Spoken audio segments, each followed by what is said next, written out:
জাতীয় পার্টির refined Awami League idea ভারতের দেওয়া, অভিযোগ সার্জিস আলমের। জাতীয় নাগরিক পার্টির এনসিপির উত্তরাঞ্চলের মুখ্য সংগঠক সার্জিস আলম বলেছেন, আমরা শুনলাম আওয়ামী লীগের নাকি যারা ভালো নেতা ছিল তাদের নাকি জাতীয় পার্টি এবারের নির্বাচনে মনোনয়ন দেবে। আসলে সবচেয়ে বড় কথা হলো চোরে চোরে মাস্তুতো ভাই। রিফাইন্ড আওয়ামী লীগের যে গল্প এই আওয়ামী লীগের দোসর জাতীয় পার্টির কো চেয়ারম্যান মোস্তাফিজুর রহমান দিতেছে, এই রিফাইন্ড আওয়ামী লীগের আইডিয়া হইতেছে ভারতের দেওয়া। এই আইডিয়া অভ্যুত্থান পরবর্তী বাংলাদেশে বাস্তবায়ন হবে না।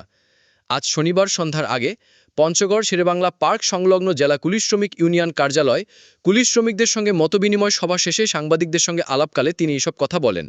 সার্জিস আলম বলেন, আমরা স্পষ্ট করে একটা কথা বলি, এই বাংলাদেশে যারা 2009-এ বিডিআর হত্যাকাণ্ড ঘটিয়েছে, শাপলায় আমাদের আলেম ভাইদের ওপরে নৃশংস হত্যাকাণ্ড ঘটিয়েছে, এই 24শে অভ্যুত্থানে হাজারের বেশি ছাত্র জনতাকে খুন করেছে, সেই খুনিরা এই বাংলাদেশে কখনো রাজনীতি করতে পারে না।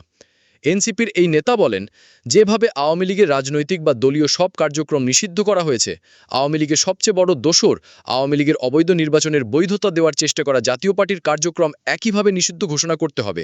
আইনগত প্রক্রিয়ায় স্থায়ীভাবে আওয়ামী লীগ ও তার বি টিম জাতীয় পার্টিকে বাংলাদেশ থেকে চিরতরে রাজনীতির জায়গা থেকে নিষিদ্ধ ঘোষণা করতে হবে। সার্জিস আলম আরও বলেন, তাদের সাহস কিভাবে হয় গণ অধিকার পরিষদের মতো একটা দল নিষিদ্ধ নিয়ে কথা বলার? গণ অধিকার পরিষদের আমাদের নূর ভাই ফ্যাসিস্ট বিরোধী আন্দোলনে আমাদের সহযোদ্ধা, তার অনেক কাজের আমরা সমালোচনা করতে পারি, আমাদের দ্বিমত থাকতে পারে, এটা আলাদা হিসাব। কিন্তু শেখ হাসিনার সময় তার ছাত্রলীগ, আওয়ামী লীগ, যুবলীগের গুন্ডাদের মাইর খেয়ে রক্তাক্ত হয়ে রাস্তাঘাটে তাকে পড়ে থাকতে হয়েছে। তারা রাজপথ থেকে গণমানুষের সমন্বয়ে গঠিত হওয়া একটা দল।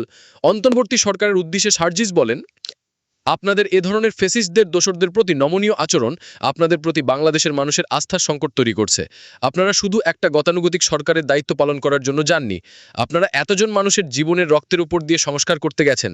কে কি অপরাধ করেছে এটার ডকুমেন্টারি দেখানো আপনাদের কাজ না, এটার পেছনে কারা দায়ী তাদের বিচার নিশ্চিত করা, যারা খুনি তাদের ফাঁসির মঞ্চে বিচারিক প্রক্রিয়ায় নিয়ে যাওয়া আপনাদের কাজ।